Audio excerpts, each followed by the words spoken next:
All right, return to form. Haven't heard a thrash metal from this band since Injustice for All. We got Metallica's Death Magnetic.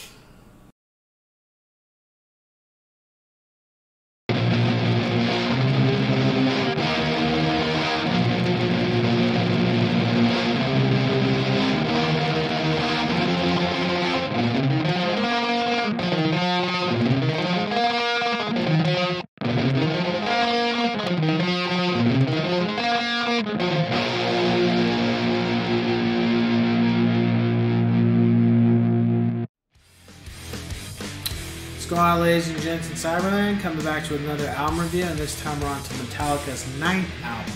Oof.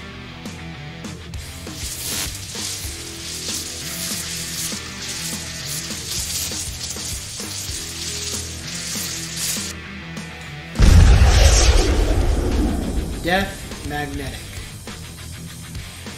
So, after Saint Anger, and for a while, myself included, I think, we were just kind of like, just wait and see what Metallica comes out with. Hopefully it's not like Saint Anger. Just as long as it's not like that. I didn't give a shit. If it's anything like Load or Reload or Black Album, anything before, I don't care. As long as it's not sound like Saint Anger, I'm good with it. And then The Day That Never comes out.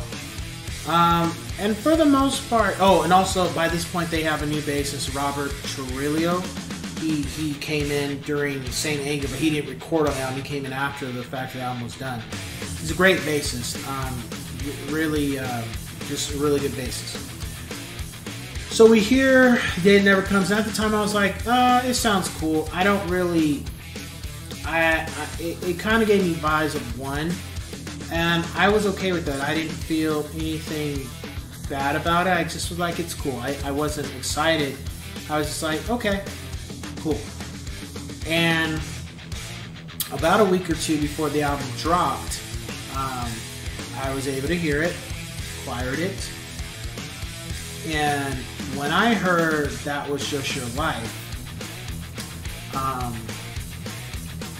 right when the beginning started, I was like, okay, you hear the heartbeat and then you hear a couple of notes get played. And at first I was like, no. Am I hearing what I think I'm hearing? And then when the guitars came in, but they weren't fast yet, they were at like this, slow speed. And drums, I was still, no.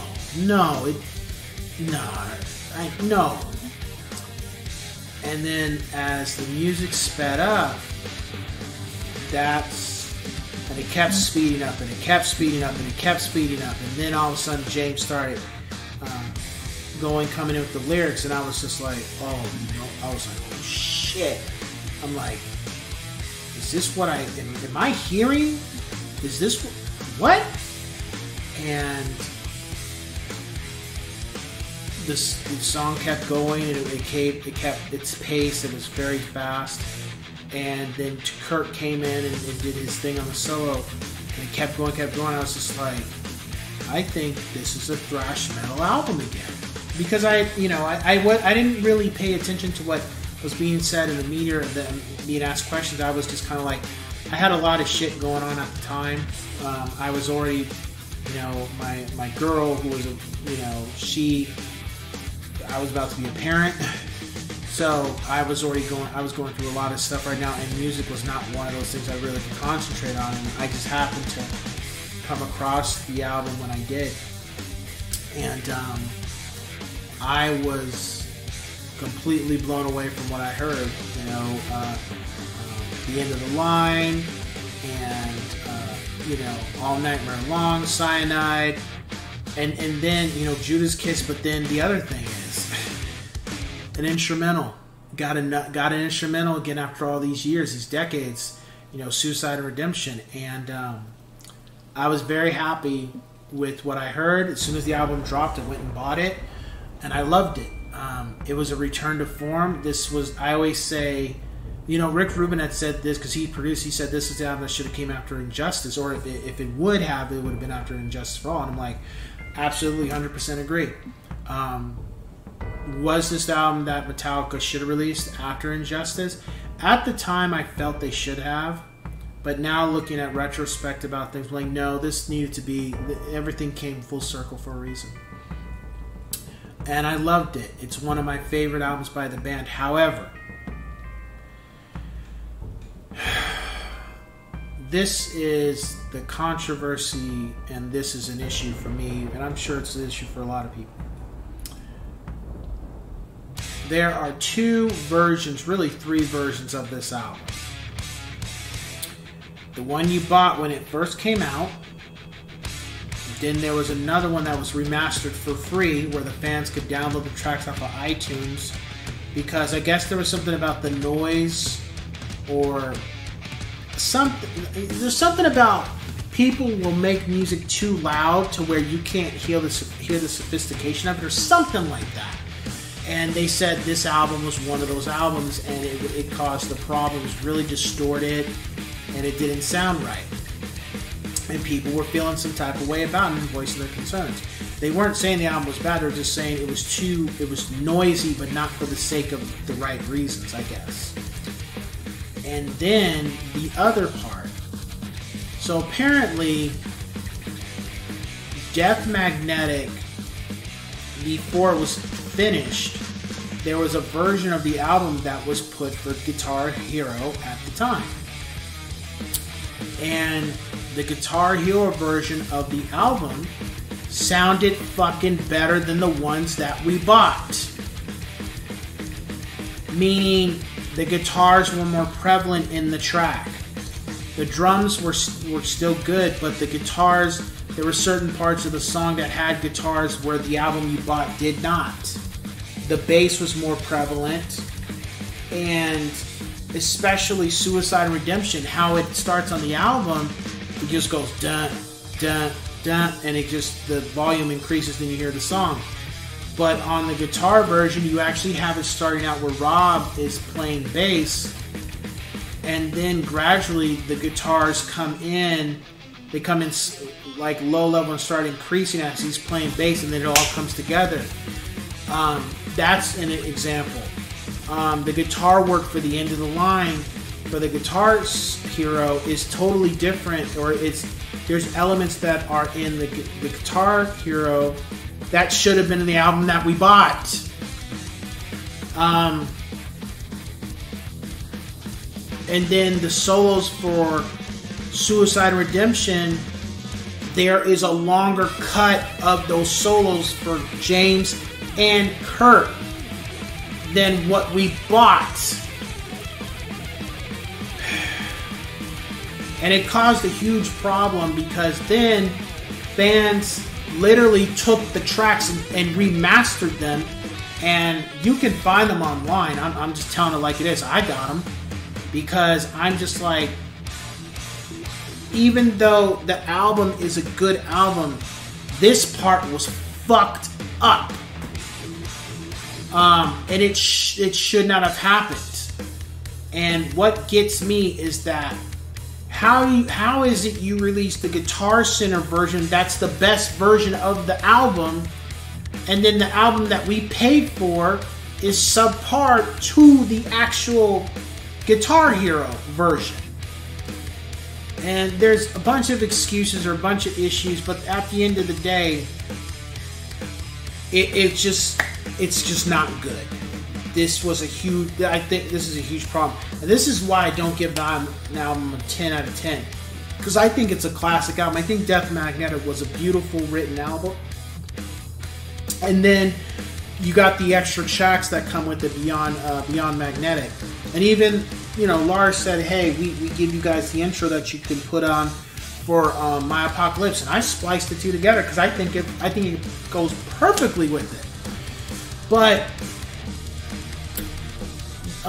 because of those issues, I give the album a 9 out of 10. If that gets fixed, if it ever does, I'd give it a 10 out of 10. I thought this album was great. And again, I don't think the guys are listening to what I'm saying. I'm just a guy who makes content and speaks from the heart when I listen to this music. But I really hope and pray that as they've been releasing these box sets from the older works, I pray that once Reload, if they do Load and Reload, I don't know if they would do Saint Anger, but if they get to Death Magnetic, I pray that you guys take the Guitar Hero version of this album and tweak it a little bit, but make that the release that that should be the album that if fans are buying a box set of Death Magnetic, they should have either the one that you guys released that we fixed for the iTunes stuff, that you have that as one you can listen to, or you have this one, and then you make your choice on which one you enjoy more. At this point, I don't think it's going to hurt anything. I mean, the album's been out for over 10 years, getting close to 20 years, so it's kind of like, would it hurt your brand or hurt you guys to just put it out? I mean, all the fans are going to say, well, you should have done that in the first place, but fans are still going to buy it anyway, so it's just like, why not just put it out? I mean, it's just one of those things where you guys are human, you guys make mistakes, you're not without fault, and if we, the fans, are willing to buy it, just put it out there. Because we shouldn't have to swipe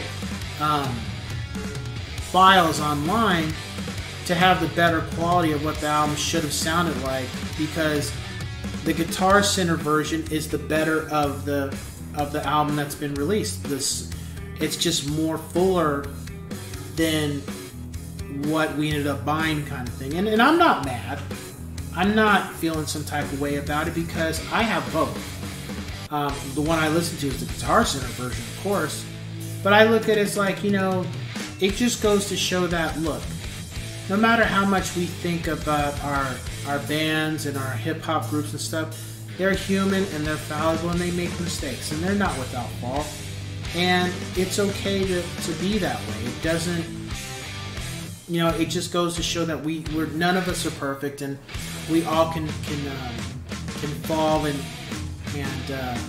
make a bad call, but you know, you just get back up and dust yourself off and try to do better the next time. And I think musically and for the most part lyrically, and you know, everything was fine with Death Magnetic. I have no complaints about the album at all. I didn't dislike any tracks, I didn't dislike any songs. I loved every minute of it. It's one of my favorite albums by the band.